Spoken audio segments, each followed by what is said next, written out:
কয়েকদিন আগে এক মাহফিলে গেলাম, আমার একটা ভাই তিনি তার ছোট্ট বাচ্চা কোলে করে নিয়ে আসছে। হুজুর 20টা বছর পরে আল্লাহ আমাকে সন্তান দিয়েছে, একটু দোয়া করে দেন। ওই সন্তানটা হচ্ছে বাবার মেহবুব। সন্তান যা চাবে বাবা তাই দিবে, যা বলবে মা তাই করবে। সন্তান কাঁদলে বাবার কলিজায় ব্যথা করবে, মেয়েটা ব্যথা পাইলে মার কলিজার মধ্যে ব্যথা করবে, কারণ ওই সন্তান হলো বাবা মার মেহবুব। ইব্রাহিম খলিলুল্লাহর মেহবুব হলো আল্লাহ, আর আল্লাহর খলিল হলো ইব্রাহিম। আল্লাহ যা বলে ইব্রাহিম তাই মানে, নিজের সন্তান কুরবানি করার জন্য চলে গেল আল্লাহর হুকুমে। সৈয়দুল ইব্রাহিমের বেটা নবী ইসমাইল ডাক দেখে, আব্বা আপনার চোখটা সুন্দর করে বেঁধে নেন। বাবা গো, এই জন্য চোখ বাঁধবেন কারণ আপনার আমার চেহারা দেখলে মায়া লাগতে পারে। আমাদেরকে আল্লাহ রাব্বুল আলামিন এই মাহফিলে কবুল করেছেন। আজকের পবিত্র জুমা রজনী, আগামীকাল সাইয়্যিদুল আইয়াম, দিনের সর্দার, শ্রেষ্ঠ দিনের মধ্যে দিন হচ্ছে জুমার দিন।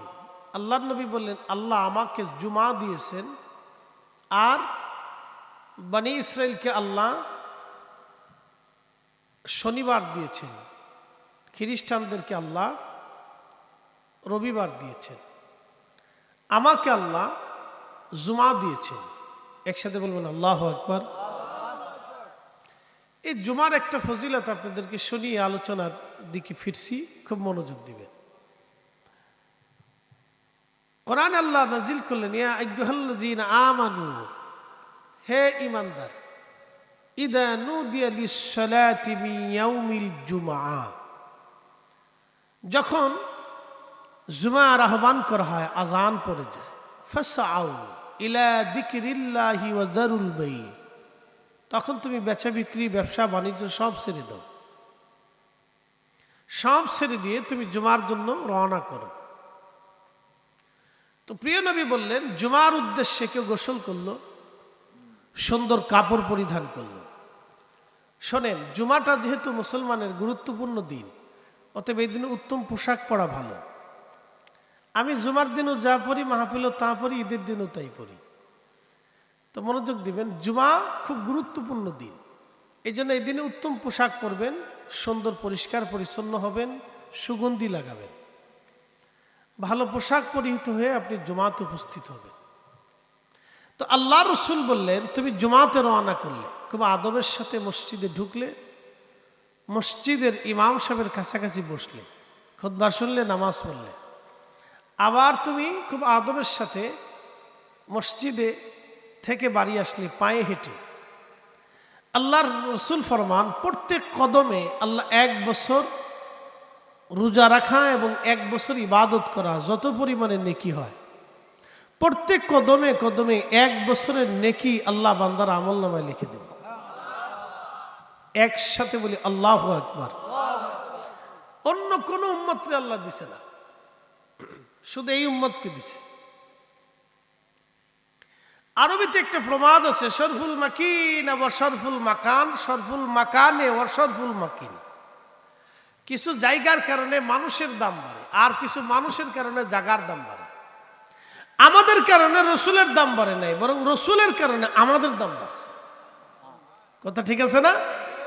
নবীর কারণে আমাদের দাম বাড়ছে, আমাদের কারণে রসুলের দাম বাড়ে না।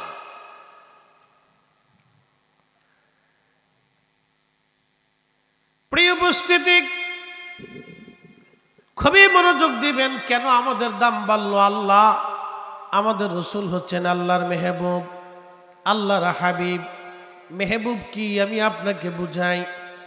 একজনের 20টা বছর পরে একটা সন্তান হয়েছে। ধরেন, কয়েকদিন আগে এক মাহফিলে গেলাম, আমার একটা ভাই তিনি তার ছোট্ট বাচ্চা কোলে করে নিয়ে আসছে। হুজুর 20টা বছর পরে আল্লাহ আমাকে সন্তান দিয়েছে, একটু দোয়া করে দেন। ছোট্ট বাবুটাকে নিয়ে আসছে, 20 বছর পরে তার কলিজার টুকরা, বারবার চুমা খায়, আদর করে বুকের মধ্যে জড়িয়ে ধরে বলে, হুজুর 20 বছর পরে আল্লাহ আমার একটা সন্তান দিয়েছে। ওই সন্তানটা হচ্ছে বাবার মেহবুব। ওই সন্তানটা হচ্ছে বাবার মেহবুব। সন্তান যা চাবে বাবা তাই দিবে, যা বলবে মা তাই করবে। সন্তান কাঁদলে বাবার কলিজায় ব্যথা করবে, মেয়েটা ব্যথা পাইলে মার কলিজার মধ্যে ব্যথা করবে, কারণ ওই সন্তান হলো বাবা মার মেহবুব। আর বাবা মা হচ্ছে সন্তানের খলিল। মেহবুব তো তিনি, খলিল যাকে সবসময় খুশি করে তিনি মেহবুব। আমাদের রসুল হচ্ছেন আল্লাহর মেহবুব। আহা, ইব্রাহিম আলাইহিস সালামকে আল্লাহ যা বলতেন, আল্লাহর খলিল ইব্রাহিম তাই করতেন। বলল, ইব্রাহিম তুমি তোমার সন্তান কুরবানি করে দাও। সৈয়দনা ইব্রাহিম নিজের সন্তান কুরবানি করার জন্যে মিনা প্রান্তরে ইসমাইলকে সাথে করে নিয়ে গেলেন। ছোট্ট ইসমাইল ফালাম্মা বালাগা মাহু সাইয়া ক্বালা ইয়া বুনাইয়া ইন্নী আরা ফিল মানাম আন্নী আযবাহু। হযরত ইসমাইল আলাইহিস সালাম পরিণত বয়সে উপনীত হলেন। তখন ইব্রাহিম বললেন, বেটারে স্বপ্ন দেখেছি আমি তোমাকে কুরবানি করতেছি, জবাই দিতেছি। ফাংজুর মাজা তারা, তোমার মতামত কি তুমি বলে দাও। তখন ছেলেটা বলল, ইনশা আল্লাহু মিনাস সাবিরিন। বাবা যান, আপনি আমাকে সবরকারীদের মধ্যে পেয়ে যাবেন, আল্লাহ চাহে তো সবরের মধ্যে পাবেন। মনোযোগ দিন। সাইয়েদনা ইব্রাহিম ইসমাইলকে নিয়ে গেলেন, মিনা প্রান্তরে কুরবানি করবেন তিনি। ছেলেটা ডেকে বলতেছে, বাবা যেহেতু আপনি আমাকে আল্লাহর হুকুমে কুরবানি করার জন্য আনছেন, ও আব্বা ছুরিটাকে ভালো করে ধার করে দেন, যেন আমার গলার মধ্যে রাখার সাথে সাথে আমার গলা কেটে যায়। বাবা গো, আপনি আমার হাত পাগুলি শক্ত করে বেঁধে দেন, যাহাতে আপনি ছুরি চালানোর সময় আমি জানি ওই কঠিন কষ্টের সময় আমার হাত পাও চলতে পারে, আপনার ছুরি চালাইতে বাধাগ্রস্ত হতে পারে, আল্লাহর হুকুমে আপনার সমস্যা হতে পারে।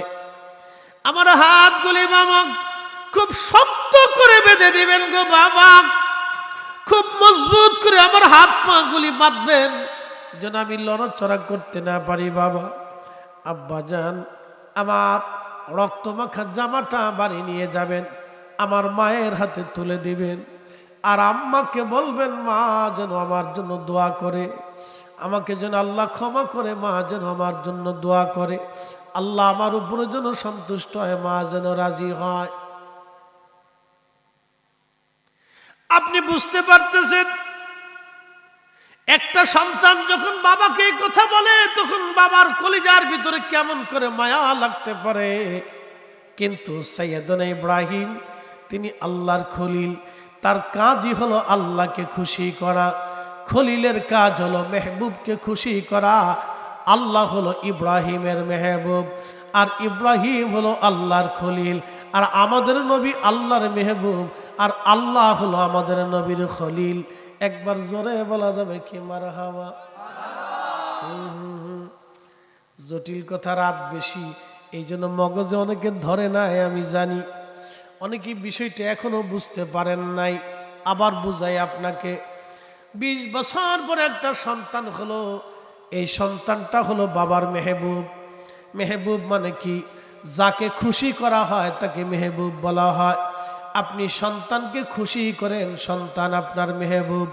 সন্তান কাঁদলে আপনার কষ্ট হয়, সন্তান ব্যথা পাইলে আপনার ব্যথা লাগে, সন্তান বেজার হইলে আপনার মন খারাপ হয়, সন্তান কান্না করলে আপনার বুকে চিন চিন করে কলিজায় ব্যথা করে।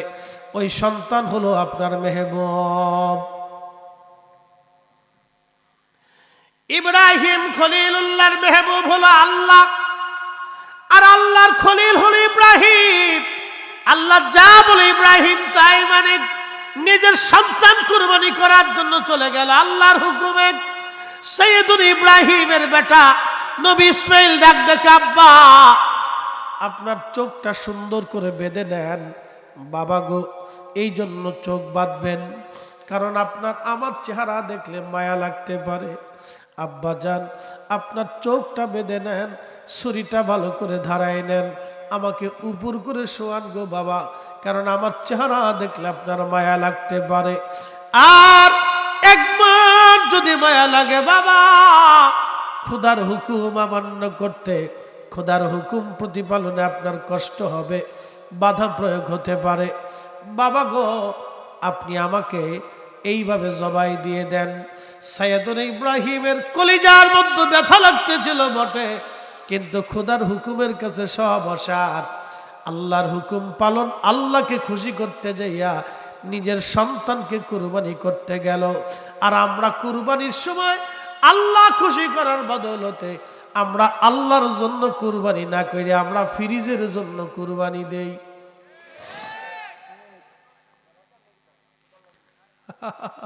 ফ্রিজের লেগে কুরবানি দেই।